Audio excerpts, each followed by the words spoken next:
আমি 2টা খতম দিছি তার জন্য। হ্যাঁ খতম দিছি, পরে সারা বছর কোরআন শরীফ। আমি বঙ্গবন্ধুর জন্য কোরআন শরীফ খতম করছি।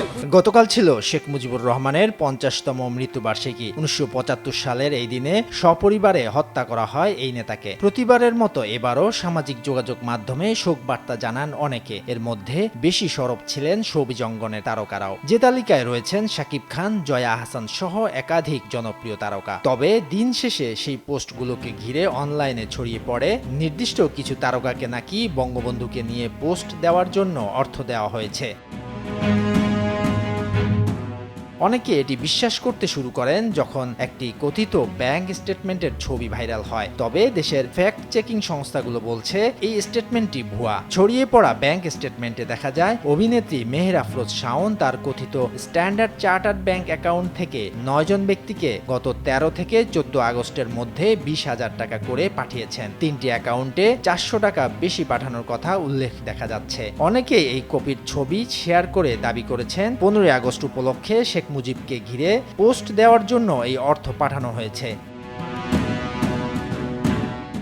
তবে ফ্যাক্ট চেক প্রতিষ্ঠান বলছে ব্যাংক স্টেটমেন্টের কপিটি সঠিক নয়। 13 ডিজিটের কথিত ব্যাংক অ্যাকাউন্টের অস্তিত্বই নেই। ব্যাংকটির প্রচলিত স্টেটমেন্টের কপি যাচাই করে সংস্থাটি দেখে সেখানে বেনিফিশিয়ারিদের নাম বা অ্যাকাউন্ট নম্বরও উল্লেখ থাকে না। তাছাড়া ভুয়া এই স্টেটমেন্টটি অনলাইন থেকে সংগৃহীত ভুয়া টেমপ্লেটের মাধ্যমে তৈরি বলেও প্রমাণ মিলেছে বলে জানানো হয় প্রতিবেদনটিতে। বলা হয় কথিত স্টেটমেন্টটি যাচাই করে বেশ কিছু অসঙ্গতি চিহ্নিত করেছে তারা। প্রথমত, কথিত স্টেটমেন্টে উল্লেখিত শাওনের নামের 13 ডিজিটের অ্যাকাউন্ট নম্বরের বিপরীতে ব্যাংকটিতে কোনো অ্যাকাউন্ট খোলা নেই তার। ব্যাংক সংশ্লিষ্ট একজন কর্মকর্তাও বিষয়টি নিশ্চিত করেছে সংস্থাটিকে।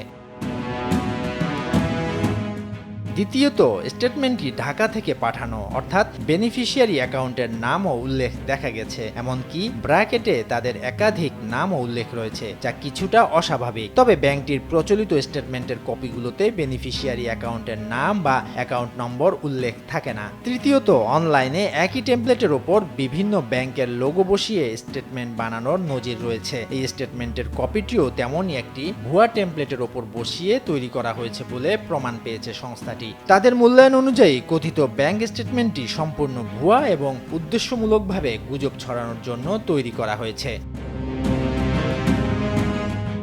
শরীয়তুল্লাহ, বৈশাখী সংবাদ।